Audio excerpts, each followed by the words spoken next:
Segunda aula de Química para o exame discursivo da UERJ. O assunto de hoje é radioatividade.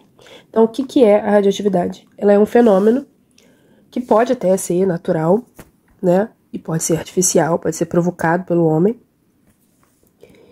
E ele acontece com alguns elementos químicos, né? Que a gente chama de radioativo. Então, o que acontece quando esse elemento está emitindo radioatividade? Ele está se desintegrando, né? Porque ele possui um núcleo que é instável e ele começa a se desintegrar. E aí, nessa desintegração, ele vai poder emitir algumas partículas ou radiação, né? Energia. E aí, em geral, a gente tem algumas partículas principais, que é a partícula alfa, a beta, né? Ou a radiação gama, e a gente também tem os nêutrons, né? Entre outras partículas de matéria que também podem sair. Destaco aí essas quatro, né? Possibilidades de emissão. E aí, existem casos particulares em que a radioatividade ela acontece com um dos isótopos daquele elemento, né? Então, o que é um isótopo? Ele é o mesmo elemento químico, só que com massas diferentes. Então, por exemplo, o hidrogênio, ele tem o hidrogênio com apenas um próton. Então, ele tem massa 1. Nós temos o hidrogênio que tem um próton e um nêutron. Então, ele tem massa 2. E a gente tem o hidrogênio que tem um próton e 2 nêutrons. Então, ele tem massa 3. Os 3 são hidrogênio, porque o que caracteriza o mesmo elemento químico é a quantidade de prótons que ele tem. E todos eles têm um próton. Então, todos eles são hidrogênio. Só que um é um hidrogênio mais leve e outro hidrogênio mais pesado. Então, a única diferença entre eles é a massa. E nós chamamos isso de, né, chamamos que eles são isótopos. E aí, o isótopo do hidrogênio, né, com massa 2 e 3, são radioativos. Ou seja, é como se o núcleo ficasse pesado demais e ele começasse a se desintegrar. Então, o normal para o hidrogênio é ter um próton e nenhum nêutron. Agora, se ele tem um próton e um nêutron, ou um próton e 2 nêutrons, aquele núcleo fica com uma massa maior e ele começa a se desintegrar espontaneamente. Tá? Então, esses 2 hidrogênios aqui são radioativos, são mais pesados. E o primeiro não. Então, acontece de alguns isótopos serem radioativos e outros não. E existe um elemento químico em que todas as suas versões, ou a sua principal versão, aquela que é mais abundante na natureza, seja radioativa. Então, a gente simplesmente fala que ele é um elemento químico radioativo. No caso do hidrogênio, o hidrogênio que mais aparece na natureza, né, no universo, é o hidrogênio com massa 1. Ele é o mais abundante. E esse aí é o que não é radioativo. Então, dificilmente você vai falar que o hidrogênio é radioativo, porque quando eu falo assim de forma genérica, dá a impressão de que qualquer hidrogênio que eu encontrar na natureza ele vai ser radioativo. E, na verdade, é a minoria que é radioativa, que é o hidrogênio com massa 2 e 3. É a minoria que é radioativa. O hidrogênio mais abundante, ele não é radioativo, certo? Então, tem essa nomenclatura aí de radioativo ou não radioativo para aquele isótopo que prevalece na natureza. Aí vamos a esses principais tipos de radiação, então, que eu falei, né? A radiação alfa, ela é uma radiação que ela tem um baixo poder de penetração, ou seja, de atravessar materiais, né? Então, atravessar barreiras, ela é fraca quanto a isso, né? A radiação beta é mediana e a radiação gama, ela atravessa diversos materiais, com exceção do chumbo. Então, o chumbo é uma barreira que segura a radiação gama, né? Já as partículas alfa e beta, elas conseguem atravessar baixa e média. Já conseguem retê-las, né? Então, a partícula alfa ela já fica retida com barreiras menores, como um papel. A partícula beta já fica retida em partículas em barreiras medianas, né, como madeira, uma parede. Já a radiação beta atravessa todas essas, mas fica retida por materiais como o chumbo. Tá? E aí aqui tem o que a gente chama de reações nucleares, né, que são esses daqui. Então tem um exemplo de reação nuclear com alfa, beta e gama, certo? Então, o que é a partícula alfa? Ela é uma partícula composta por 2 prótons e 2 nêutrons. Então, significa que essas 4 partículas saem do núcleo daquele átomo. Logo, ele vai ter uma perda de 4 unidades de massa. Então, se você reparar, de 131 para 127, aquele átomo teve uma perda de 4 unidades de massa. O número de baixo é o número atômico, o número de prótons. Então, como ele perdeu 2 prótons, eu tive uma perda de 2 unidades no número atômico. Né? Então, toda vez que um um elemento químico emite uma radiação alfa, ele está perdendo 4 unidades de massa e 2 unidades no seu número atômico. Está perdendo. Já a partícula beta, ela é o equivalente à transformação de um nêutron que vira um próton e emite uma partícula, né, beta, que é similar ao elétron, que é negativa, certo? Então, se um nêutron se transforma em um próton, é a mesma coisa que aumentar uma unidade no número atômico. Porém, o número de massa não é alterado, já que eu tinha uma partícula e eu continuo tendo uma partícula. Então, não há alteração no número de massa, né? E aí, com isso, ainda tem uma emissão de uma partícula negativa lá, similar ao elétron, né, que é a partícula beta. Então, na partícula beta, o número de massa não é alterado e o número atômico aumenta uma unidade, né, porque surge um próton ali que não estava sendo contabilizado. E já a radiação gama, ela não tem massa e ela não tem carga, tá? Ela é simplesmente radiação, né? Energia, onda eletromagnética. Então, a diferença é que um elemento estava instável e agora ele vai estar mais estável, tá? Mas o número de massa não se altera, o número atômico não se altera, continua sendo o mesmo elemento químico, né? Então, se não mudou o número atômico, é o mesmo elemento químico, o mesmo símbolo. E a gente também, não temos aqui, mas também há a emissão de nêutron, né? Que quando um elemento químico emite nêutrons, ele está perdendo uma unidade de massa, tá? Mas ele não está perdendo nada no número atômico, né? Porque o número atômico é só prótons. Então, perder nêutrons não vai alterar o número atômico, mas altera a massa.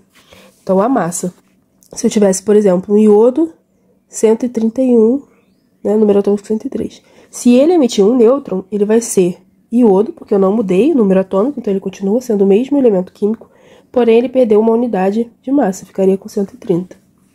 Perdeu uma unidade de massa. Tá? Então o nêutron, ele interfere na unidade de massa. Né? Porque quem lembra, a massa, né, o número de massa, é a quantidade de prótons mais nêutrons. Então se eu retiro um nêutron, esse total aqui fica com menos uma unidade. Vamos agora a um conceito muito importante, que é o tempo de meia-vida. Então, é o tempo necessário para que aquela massa radioativa ela sofra um decaimento e agora eu tenha metade daquela massa somente, né, em elemento radioativo. Então, se eu, por exemplo, comecei com 100 gramas de massa radioativa, após a meia-vida eu vou ter 50, que é metade de 100. Outra meia-vida eu tenho 25, que é metade de 50. Outra meia-vida eu tenho 12,5, e assim vai. Logo, eu vou dividindo aquela massa à metade toda vez que passa o tempo de meia-vida, né? Então, aqui eu botei 100, 50, 25, enfim, né? Para facilitar o exemplo aqui de massa, né? Mas você pode considerar como 100% da massa, 50% da massa, 25% da massa, 12,5 e assim vai.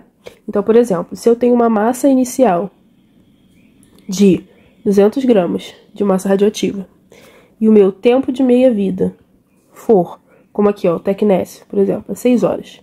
6 horas. Qual vai ser a minha massa, né, que eu vou ter? Uma massa radioativa ainda, que eu vou ter após... Qual é a massa? A massa após, vamos dizer assim, ó, 18 horas. Qual vai ser a minha massa radioativa? Então, ó, 200 gramas é o começo.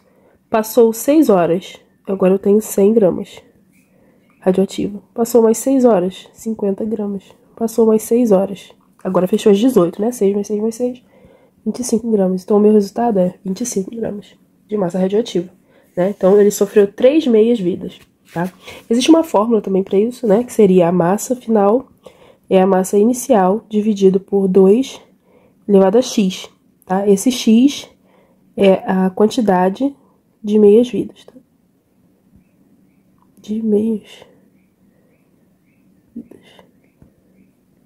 Tá? No caso aqui, se a meia-vida é 6 horas e passou 18 horas, nós passamos 3 meia-vidas. Então, seria 2 elevado a 3, tá? Então, por exemplo, aqui ficaria 200, que é a massa inicial, dividido por 2 elevado a 3, né? 2 elevado a 3 é 2 vezes 2 vezes 2, que dá 8. Então, é 200 dividido por 8, né? A gente chegaria no 25 gramas também, tá?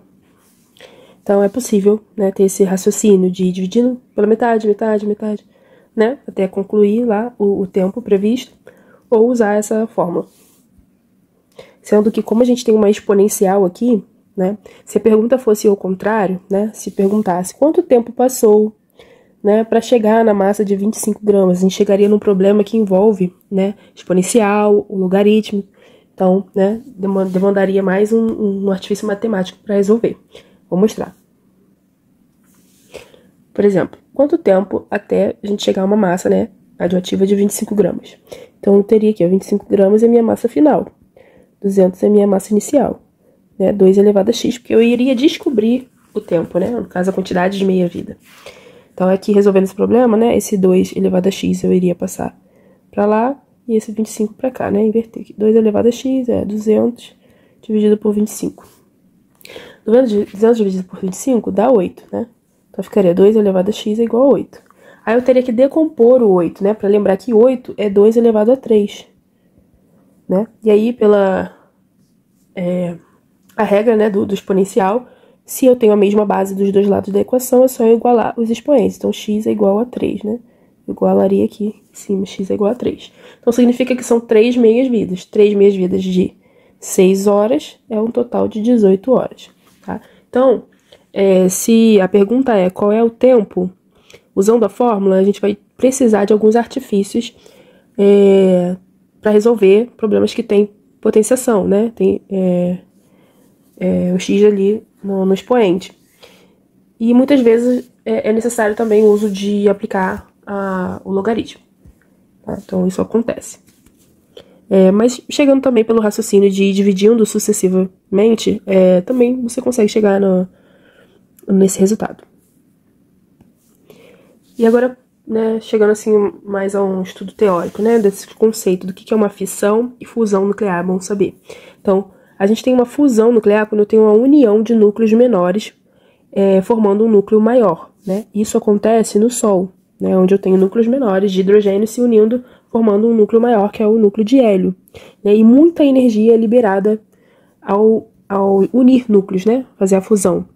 Então, essa energia é tamanha que a gente tem aí, essa energia toda sendo emitida pelo Sol, tá? Nós não temos usina de fusão nuclear, né, atualmente no mundo.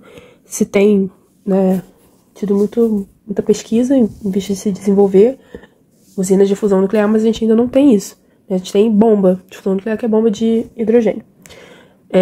E tem a fissão nuclear, que é, na verdade, núcleos maiores que se partem em núcleos menores. Então, a fissão é como se fosse o contrário da fusão, né? Na fusão eu tenho núcleos se unindo, menores se unindo em um núcleo maior. Na fissão eu tenho um núcleo grande que se parte em núcleos menores, tá? Então, é o que a gente usa nas usinas nucleares, né? Em algumas bombas também. Então, esse é o princípio, tá?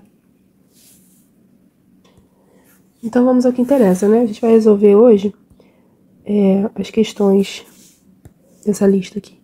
1, 13, 49, 68, 82 e 91, tá? Que falam sobre radioatividade.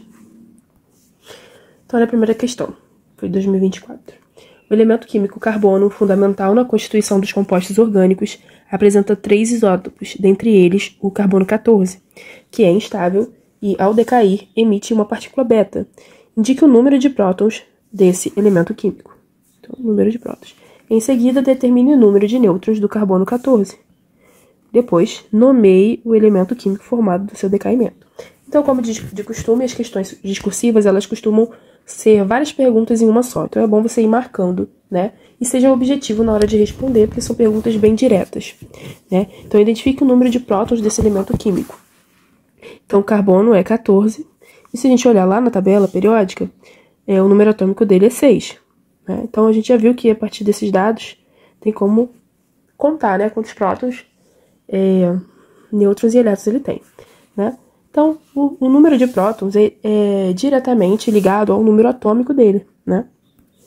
Então, se você olhasse aqui na tabela, por exemplo, você iria ver que na legenda ele te diz que o número atômico é o número que está no canto esquerdo em cima de cada quadradinho. Então, você olha lá pro carbono e você vai ver que o número atômico dele é o 6. né? E a massa é o número que está embaixo do símbolo. A massa é 12, né? Então, nós sabemos que o número atômico é o próprio número de prótons que um elemento possui, né? Ele é identificado por essa quantidade de prótons. Esse é o número atômico.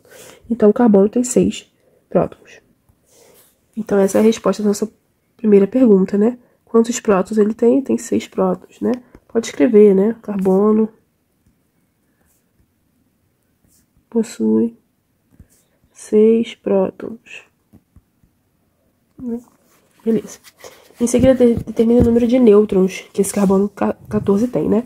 Então, o número de nêutrons, ele não está diretamente mostrado, mas ele está embutido nesse 14, que é o número de massa.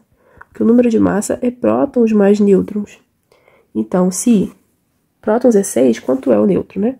Para dar 14. 6 mais qual número para dar 14, né? Então, ele tem 8 nêutrons, né? Que você pode fazer aqui também. 14 menos 6 é o número de nêutrons, né?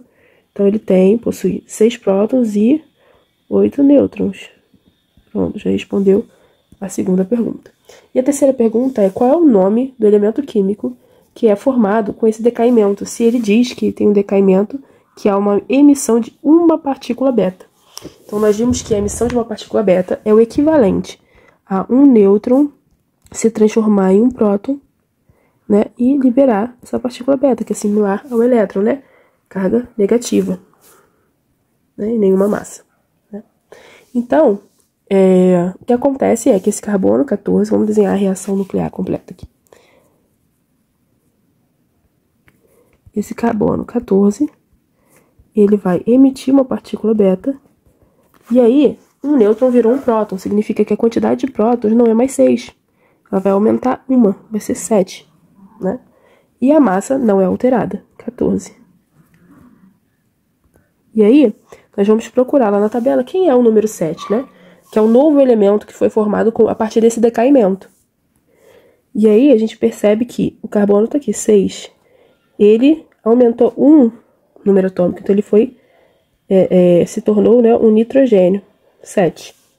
Então, nitrogênio, N, né? Então, para ver como é importante saber o nome de alguns elementos principais aí da tabela. N é um nitrogênio, né?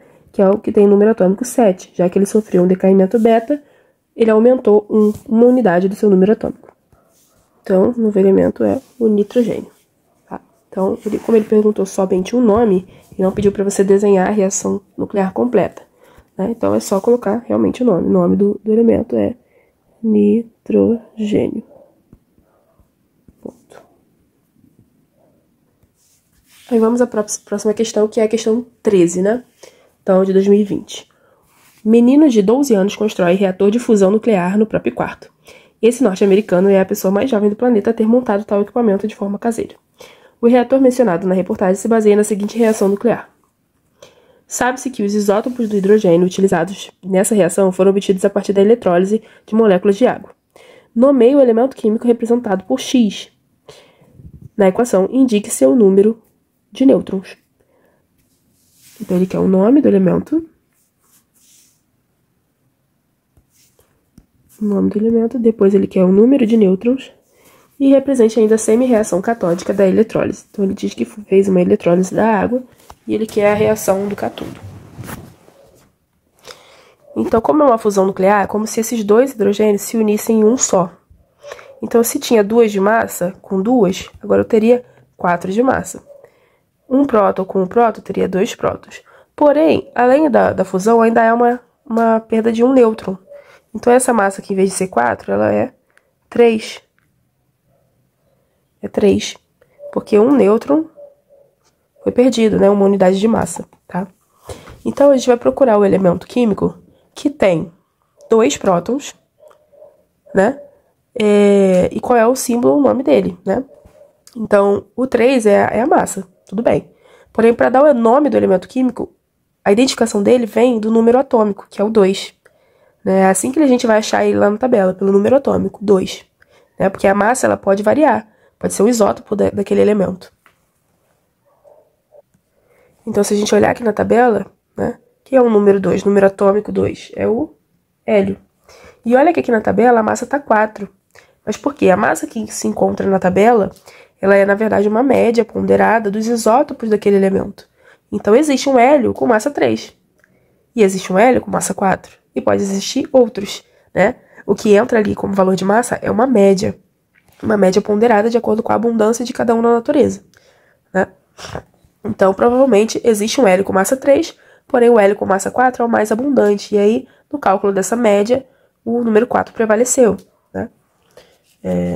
Então, o nosso elemento químico tem que ser identificado sempre pelo número atômico. É isso que identifica o elemento químico. Então, é o hélio. Então, é importante conhecer o nome desses elementos mais importantes, mais citados, né, por aí.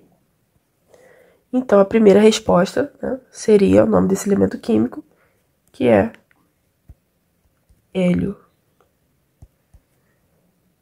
Depois, ele quer que calcule o número de nêutrons. Então, mesma forma da questão anterior, né? O número de nêutrons, ele está embutido aqui nesse valor de massa, né? Na verdade, ele é a massa, 3, tirando a quantidade de prótons. Vai me dar quantos nêutrons ele tem. Somente 1. Né? Isso significa que se a massa é 3, ele tem 3 partículas no núcleo.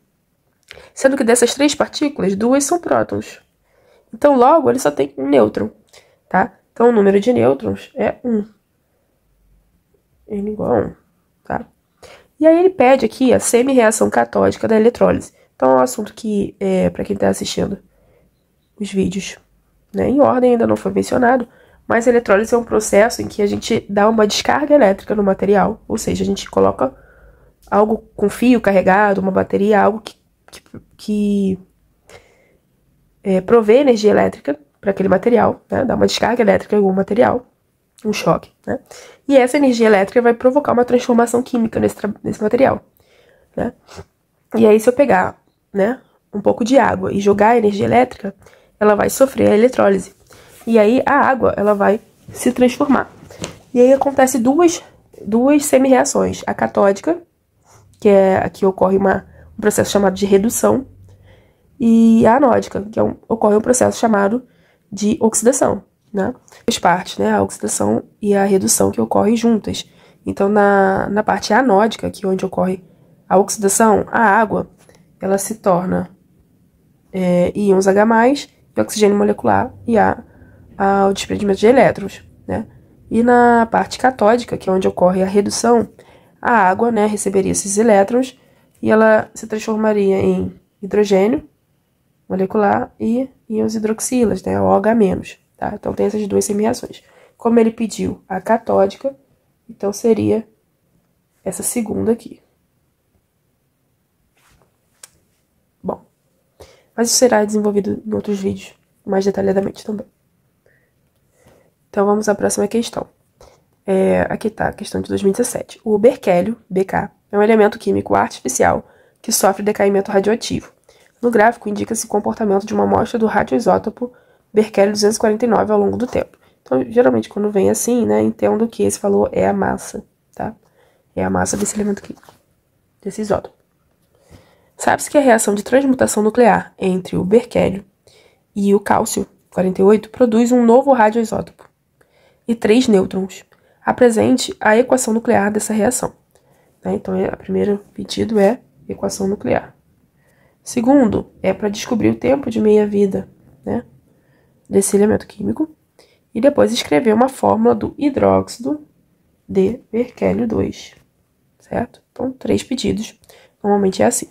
Então, a primeira, equação nuclear. Ele disse que há uma reação entre o berquélio, Bk, que a massa, o número de massa, é 249, e o cálcio, 48, que vai gerar um novo radioisótopo e ainda vai ter a liberação de 3 nêutrons, né, que é uma massa e 0 prótons, né, uma unidade de massa, 0 prótons.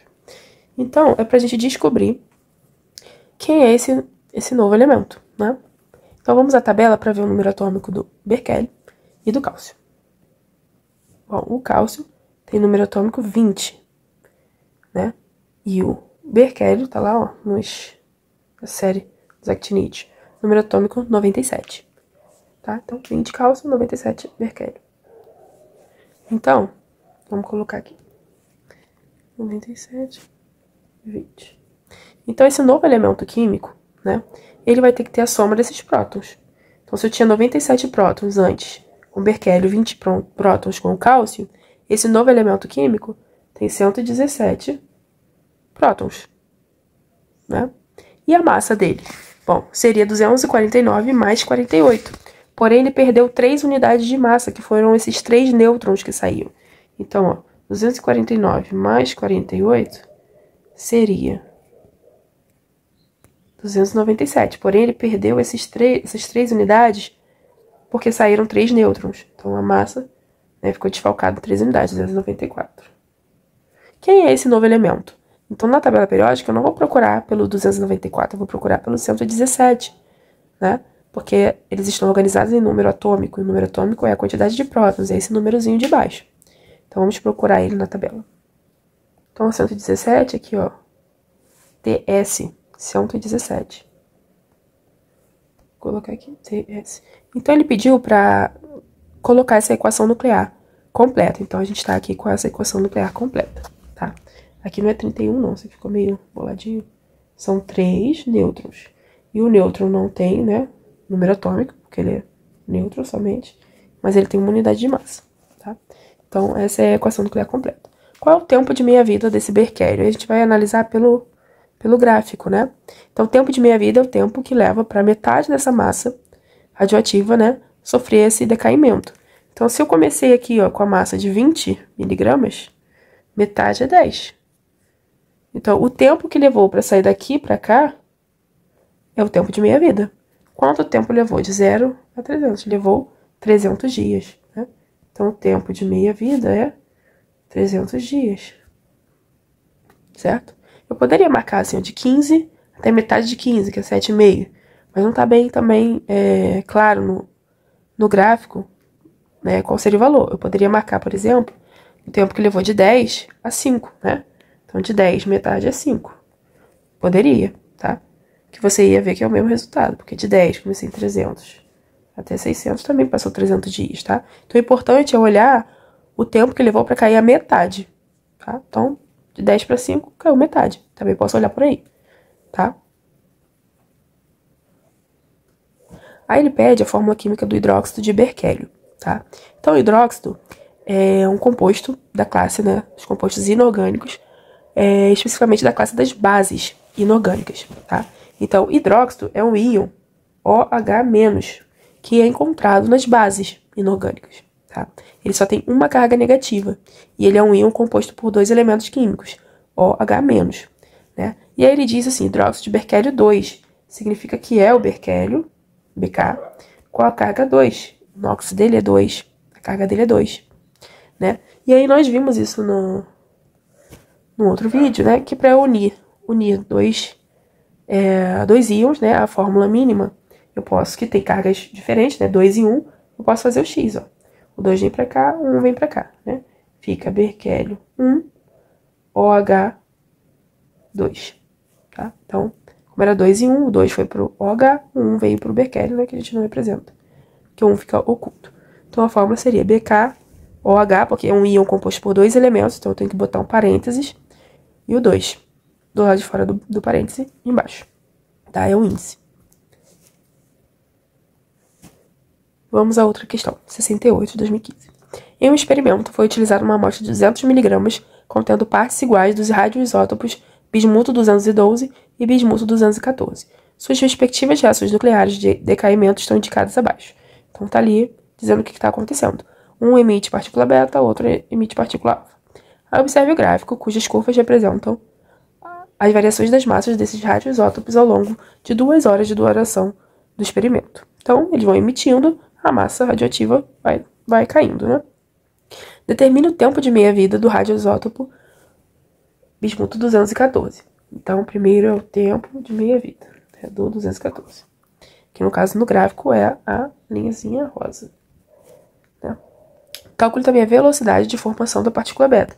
Então, ele está emitindo partícula beta, e aí você vai calcular a velocidade na unidade de partícula por hora, né? Quantas partículas estão sendo emitidas por hora, né? Nesse tempo total do experimento.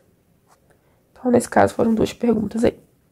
Qual é o tempo de meia-vida do bismuto 214?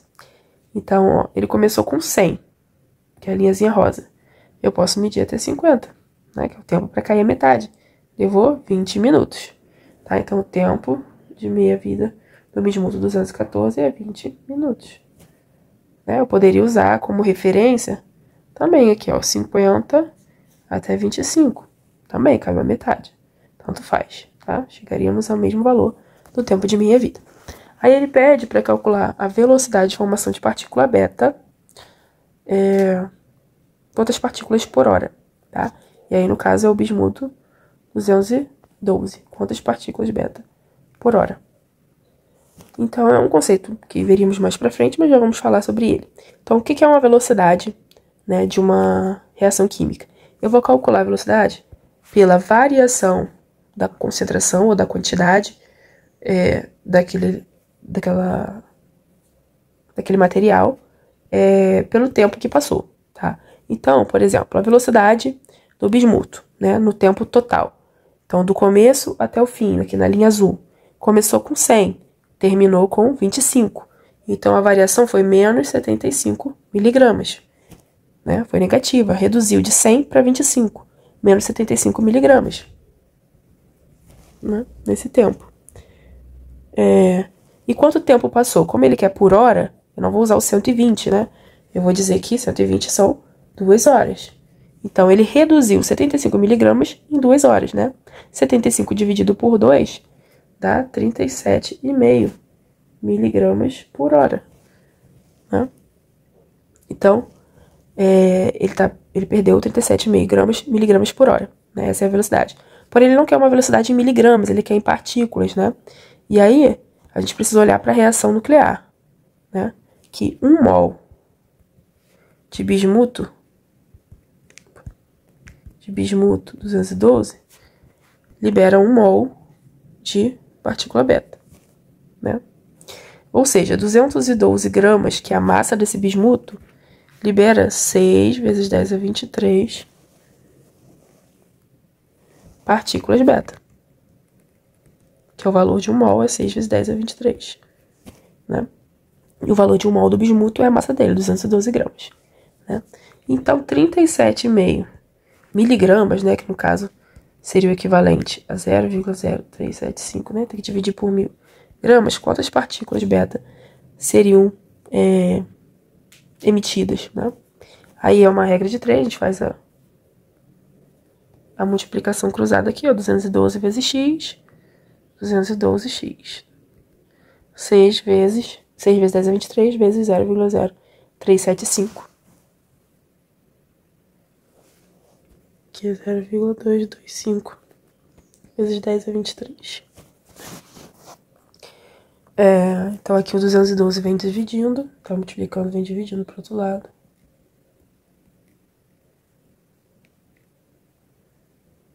.212. 0,0225 dividido por 212 dá 0,00106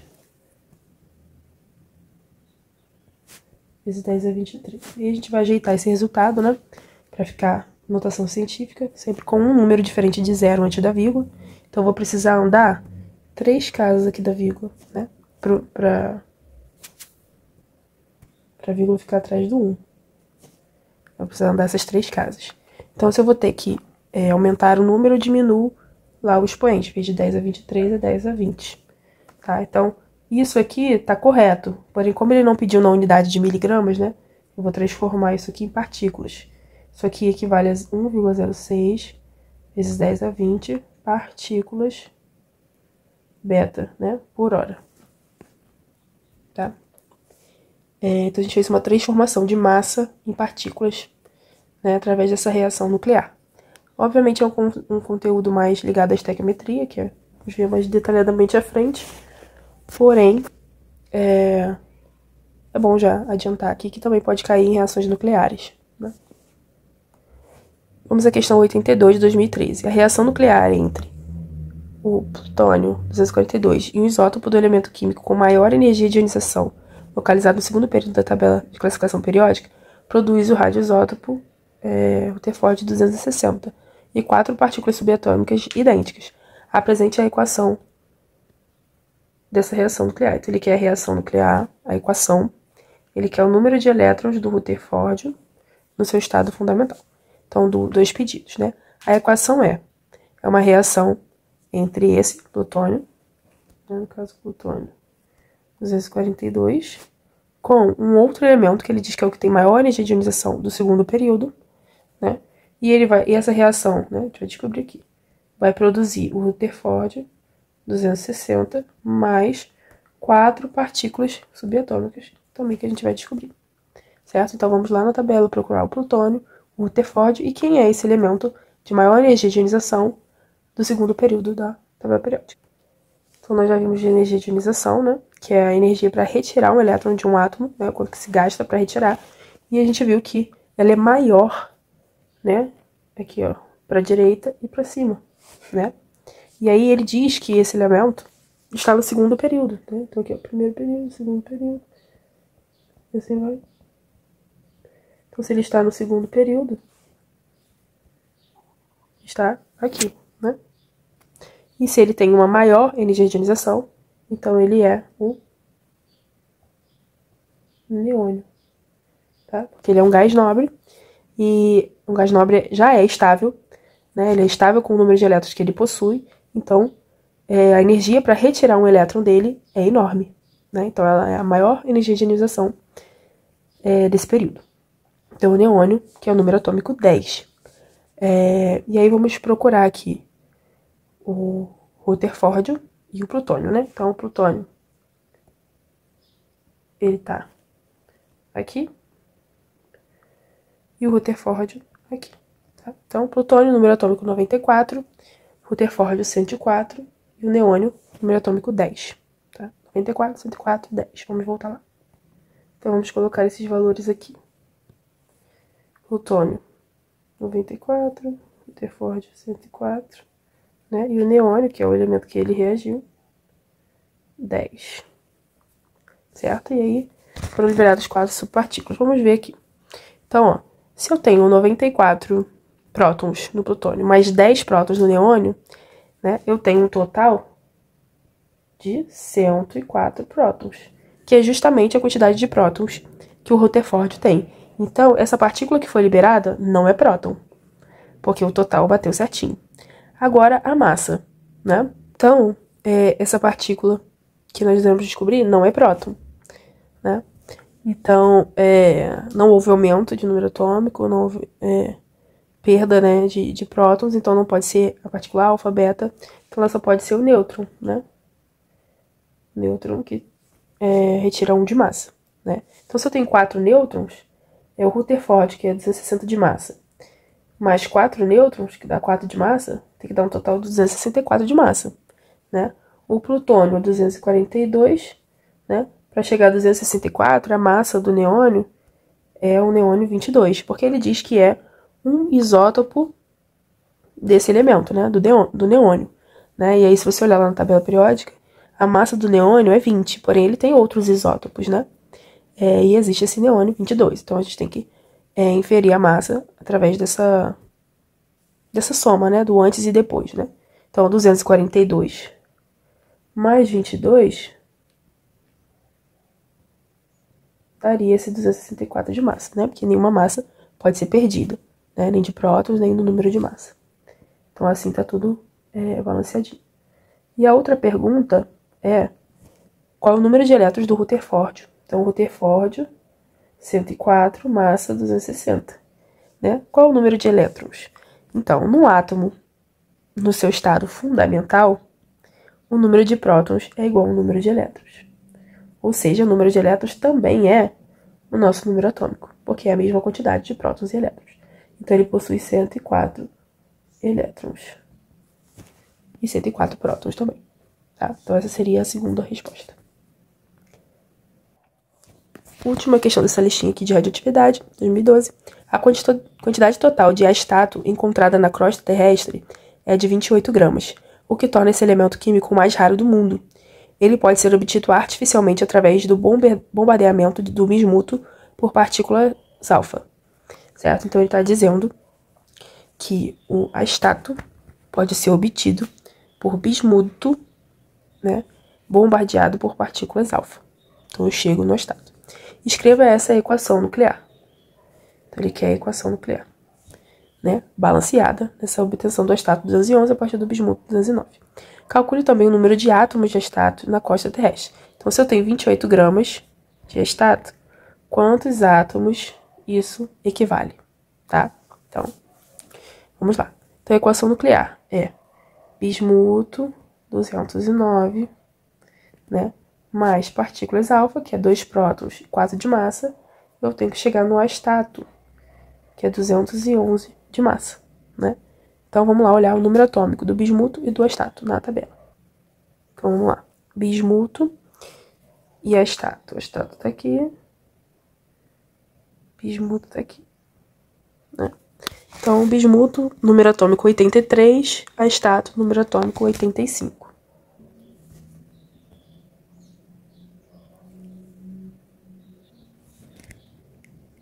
E 85.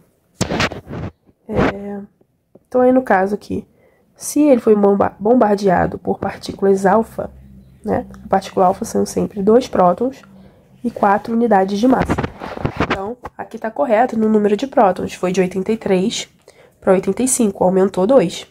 Porém, era para aumentar 4 unidades de massa. Então, de 209 ir para 213. E foi para 211. Então, tem 2 unidades de massa que não estão no astato.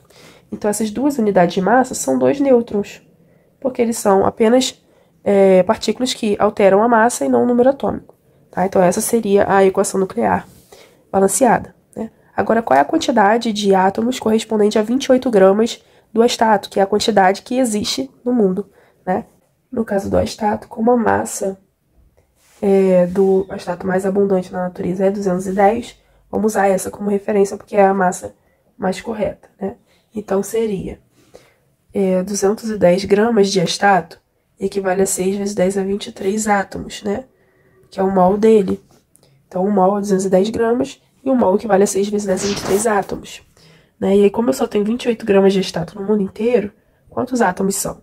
Então, aí vai fazer a multiplicação cruzada. 210 vezes x, 6 vezes 28 vezes 10 a 23. Então, 210 vezes x,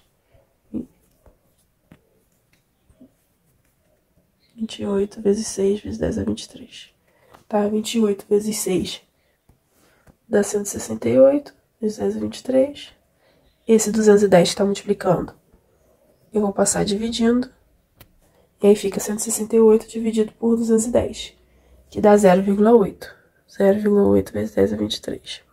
E aí, em notação científica, o correto é deixar 8 só. É não deixar o 0 na frente da vírgula. Tem que ser um número diferente de 0. Então, fica 8, 8,08. Como eu aumento aqui, eu diminuo lá. Fica 8 vezes 10 a 22. Tá? Então, a resposta seria 8 vezes 10 a 22 átomos de astato que existem no planeta, né? Então é isso, seguimos aí resolvendo a nossa lista de 100 questões do exame discursivo de Química da UERJ. Acabamos essa segunda parte aqui que fala de radioatividade.